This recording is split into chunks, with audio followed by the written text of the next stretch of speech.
আপনারা দেখেছেন স্বৈরাচারী শেখ হাসিনা আমাদের নেত্রী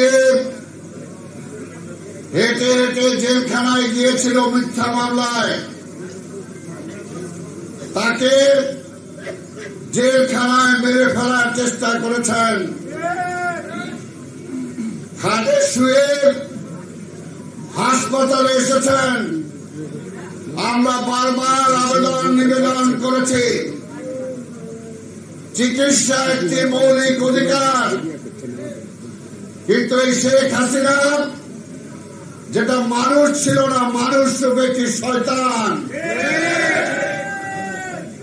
সে এমন ভাষা ব্যবহার করেছিল যেটা আমাদের বলতেও খারাপ লাগে যে এত বছর কেন বেঁচে আছে। আমার নেতা তারেক রহমান, যাকে মেরে ফেলার জন্য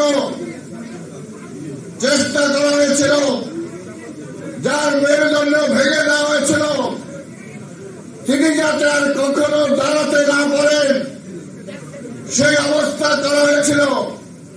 তারপরেও যখন তিনি চিকিৎসায় বিদেশ, সেই সময় দেখেছেন শেখ হাসিনা কি অকথ্য ভাষায় একটা স্বাধীনতা ঘোষকের সন্তান,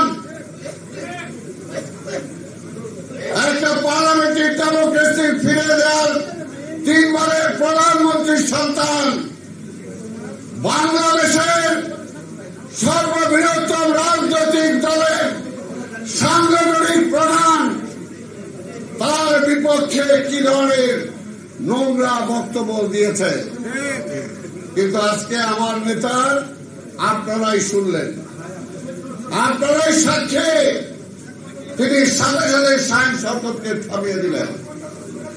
এটাই হলো বিএনপি, এটাই হলো বিএনপির নেতা জিয়া, যিনি কোনদিন শেখ মুজিবের বিপক্ষে কথা বলেন নাই। এটাই হলো আমার নেতা,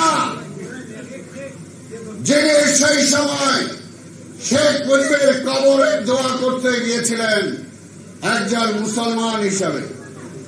আর তারা আমার নেতার কবর বাজার সেই শেরবাংলা নগর থেকে উচ্ছেদ করার জন্য প্রথম সেখানে যাওয়ার যে ব্রিজ ছিল, সেই ব্রিজটাকে সরিয়ে ফেলেছিলেন। তারপরে সেই কবর সেখান থেকে সরিয়ে ফেলার চেষ্টা করেছিলেন।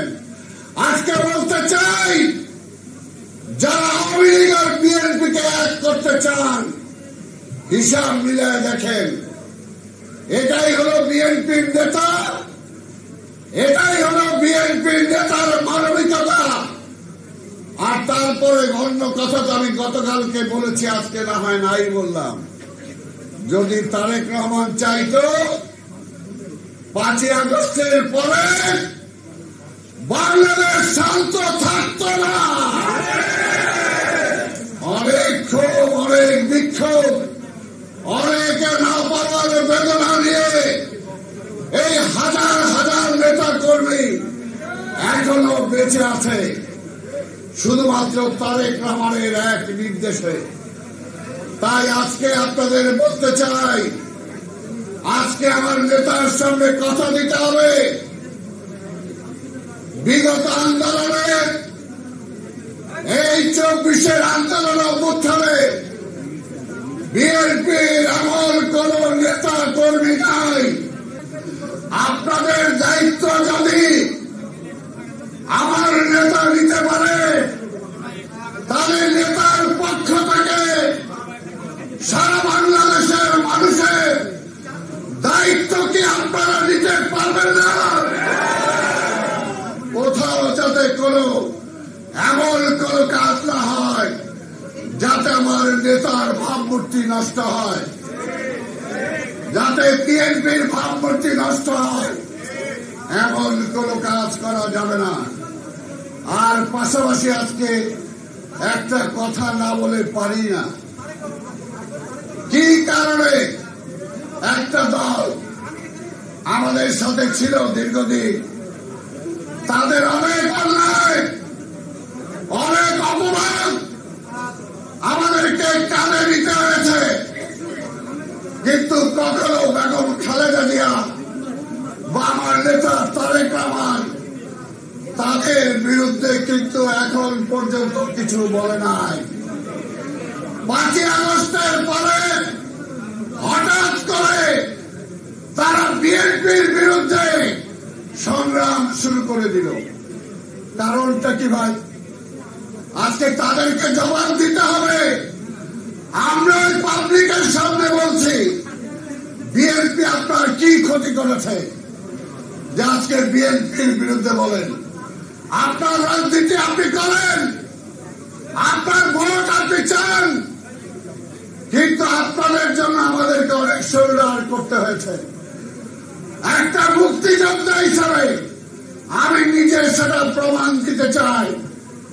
আমার নেত্রী বেগম খালেদা জিয়া, আমার নেতা তারেক রহমান যে দলটা আজকে বিরোধিতা করছে, এই দলের যিনি সাধারণ সম্পাদক ছিলেন, তার বিরুদ্ধে যে ট্রাইব্যুনাল হয়েছিল, সেই ট্রাইব্যুনালে একজন মুক্তিযোদ্ধা হিসাবে আমাকে সাক্ষ্য দেওয়ার জন্য 1 বার 2 বার 3 বার তারপর আমার নামে ওয়ারেন্ট জারি করেছিল। আমার নেত্রী নির্দেশ দিয়েছেন, একসাথে আমরা আছি, তুমি যদি এখন যাও তাহলে ঐক্য বিনষ্ট হবে। আমার নেতাও বলেছেন, তাই তো সেই সময় আমরা যাইনি। এত ত্যাগ, এত কিছু, সবকিছু মাথায় নিয়ে আমরা তো ঐক্য ভাঙতে চাই নাই, আমরা তো আপনাদের বিরুদ্ধে বলি নাই। তাই আজকে আমরা বলবো, আমার নেতা পরিষ্কার বলেছেন, আমাদের শত্রু, আমাদের প্রতিপক্ষ আপনারা না, ওই ছাত্ররা না, আমাদের প্রতিপক্ষ ফ্যাসিবাদ, আমাদের প্রতিপক্ষ আধিপত্যবাদ। তাই তাদের বিরুদ্ধে আমরা লড়াই করছি।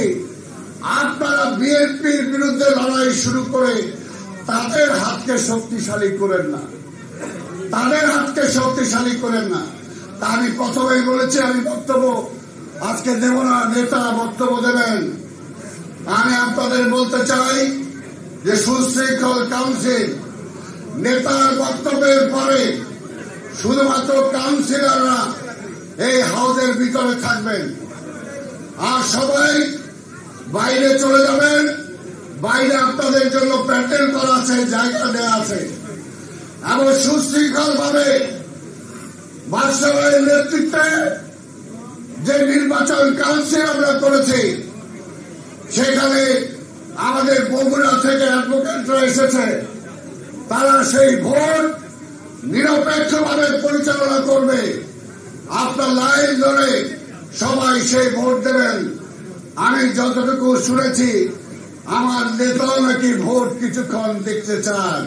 তাহলে একটু স্বাধীনভাবে আমরা স্বাগত জানাই আমাদের নেতাকে। তাই আজকে আমি আর বক্তব্য দীর্ঘায়িত না করে, যারা এই নেতা আসবেন তাদেরকে সবাইকে নিয়ে কাজ করতে হবে। আর যারা এমপি ক্যান্ডিডেট যারা আছেন, প্রেসিডেন্ট সেক্রেটারি আসতে অর্গানাইজেশন তারা হবেন, আপনাদেরকে কথা দিয়ে যেতে হবে নেতার কাছে। যেহেতু নৌকা বলেন এটা একটা বিএনপির ঘাঁটি, শুধুমাত্র তারেক রহমানকে প্রধানমন্ত্রী বানানোর জন্য না, এই নির্বাচন দেশ রক্ষার নির্বাচন, দেশের স্বাধীনতা রক্ষার নির্বাচন, গণতন্ত্র ফিরে আনার নির্বাচন। সেই কারণে এই নির্বাচন, অনেকেই বলেছেন অনেক কিছু, আমি পরিষ্কার বলতে চাই, জিততেই হবে আমাদেরকে, বিএনপিকে জিততেই হবে, কোনো বিকল্প নাই। সেই কারণে ঐক্যবদ্ধ ভাবে আপনারা সবাই যদি কাজ করেন, তাহলে ইনশাল্লাহ এই রেজাল্ট আমাদের কেউ ফিরে নিতে পারবে না। আগামী দিনে তারেক রহমান বাংলাদেশের প্রধানমন্ত্রী হয়ে যে সমস্ত পাওয়ার না পাওয়ার ব্যথা বেদনা আছে, ইনশাল্লাহ দেখবেন শহীদ জিয়ার সন্তান হিসাবে, বেগম খালেদা জিয়ার সন্তান হিসাবে তিনি ইতিমধ্যে অনেক পরিকল্পনা গ্রহণ করে রেখেছেন। শুধু দলের না, দেশবাসীও উপকৃত হবে, তাদের জন্য কি করবেন অলরেডি ওনার কাছে সেই পরিকল্পনা আছে। তা আমি আমার বক্তব্য দীর্ঘায়িত না করে আমি রাষ্ট্রসভাকে ধন্যবাদ জানাতে চাই। আমি আমাদের সাংগঠনিক সম্পাদককে শাহী সকল আলিম এবং আমাদের চন্দন, তাদেরকে বিশেষ করে ধন্যবাদ জানাতে চাই। এবং এই থানা, এই জেলার যারা আগের কনভেনার মেম্বার সেক্রেটারি ছিলেন, জয়েন্ট কনভেনার ছিলেন, তাদেরকে ধন্যবাদ জানাতে চাই। যারা মেম্বার ছিলেন তাদেরকে ধন্যবাদ জানাতে চাই। যারা থানার প্রেসিডেন্ট সেক্রেটারি আছেন তাদেরকে ধন্যবাদ জানাতে চাই। ঐক্যের কোন বিকল্প নাই। আপনাদের সবাইকে ধন্যবাদ। খোদা হাফেজ। বাংলাদেশ জিন্দাবাদ।